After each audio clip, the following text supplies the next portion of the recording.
So part two, the much less interesting bit, is just about some of the success factors that make this rather wonderful place possible. And it's worth saying, I mean, people have been in for kind of 9-10 months, so that's an amazing amount of social development, and actually the story of that has already massively overtaken the importance of the kind of built environment elements of it. But I want to just highlight maybe eight things that made it possible. The first was that we had two local authorities. South Cambridgeshire was the local planning authority. We're right just over the border from the city, but Cambridge City Council happened to own the land. And the land was part of a large urban extension called Orchard Park that was originally master planned by Gallagher, promoted by Gallagher, master planned by John Thompson, and kind of has quite a kind of good perimeter block kind of layout that was then kind of messed up by the big house builders. And so it kind of has actually, and particularly now some of the landscaping it's taken, it's actually quite, it's a really pleasant place, but just some of the buildings are a bit undistinguished. But effectively, this was just the kind of last orthogonal 1 hectare piece of Orchard Park waiting to be kind of filled in. I literally didn't touch that, and it's just, anyway. And so I wanted to say, and actually South Cambridgeshire are here today, and it's well worth grabbing Bonnie or Trevine, and particularly if you're from a local authority and interested in doing this, and asking them about their role, because South Cambridgeshire became a right to build vanguard, and actually the original kind of sketch plan for Marmalade Lane was at the front of their submissions. They were one of 10 picked nationally, and they made a real priority of it, a kind of strategic level, enabling this group custom build project to happen. And then the chap on the right is Dave Prinsep, who's the head of property from Cambridge City Council. He hates being put up on screen, which is why I do it. But it's pretty unusual for community groups and developers to laud the heads of property of local authorities, because often they're seen as being the ones that stop things happening and being obsessed with best consideration. But Dave really, with the help of and support of members, stewarded this project through, established that actually you can dispose of things for not necessarily the highest possible price if you're going to do something that has a policy agenda. And as it happens, I suspect they got not far off the market value of the site anyway. Such was the sort of success of the scheme.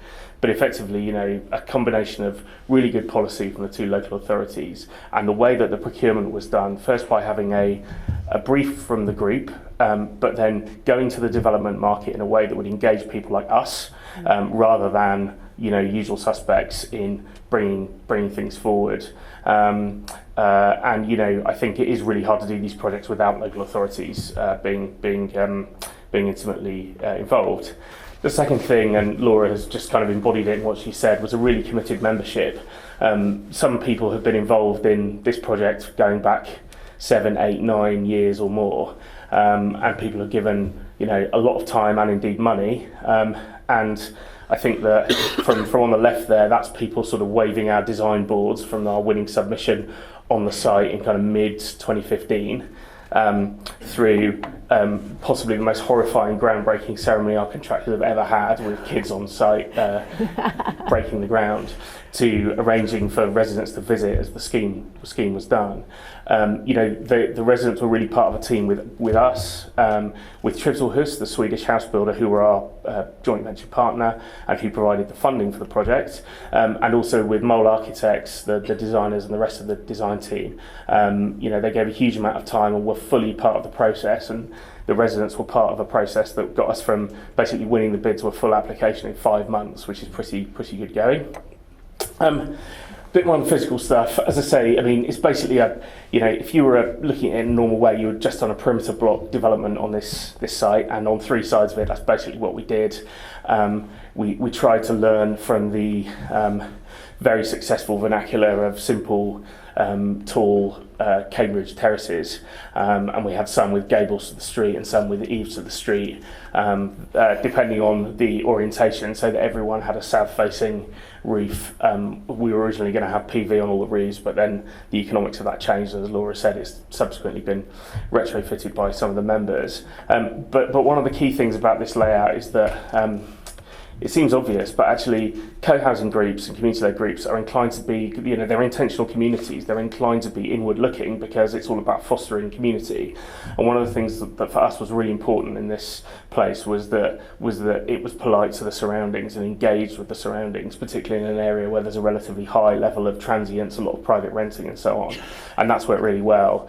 People have a clear front door into the community that shows they're there, while also having lovely semi-private space inside.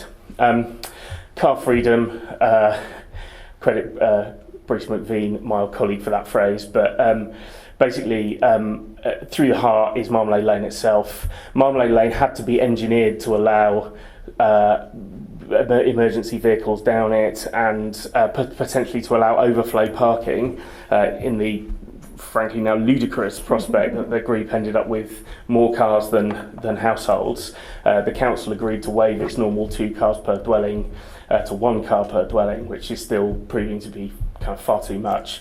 But the key thing was that this street through the middle that the group really wanted as a means of welcoming the community and allowing people to permeate the site has really become the kind of agora of the whole place.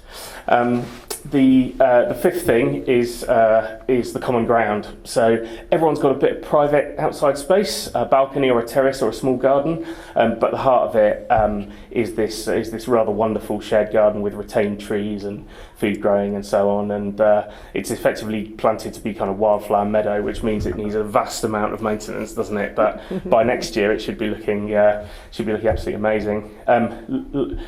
Laura mentioned the common house. One here has been, really beautifully designed, I think, to provide a sequence of spaces, intimate spaces for socialising and larger spaces for events and dining together. And it's incredibly well used and very central within the site. So it acts as a gateway, and every dwelling, I think, can see the common house one way or another from its front door, its garden. We also had, obviously, with 42 households.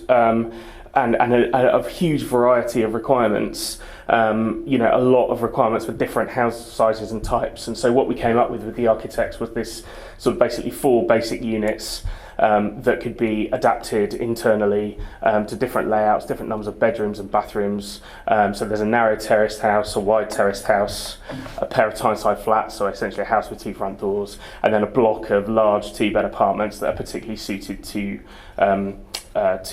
older people. And effectively, some of the earliest members, the group had a kind of pecking order, and you could choose your plot and then your type. And among the 20 households who were sort of involved when we went in for planning, they all did that, and then we filled in the rest.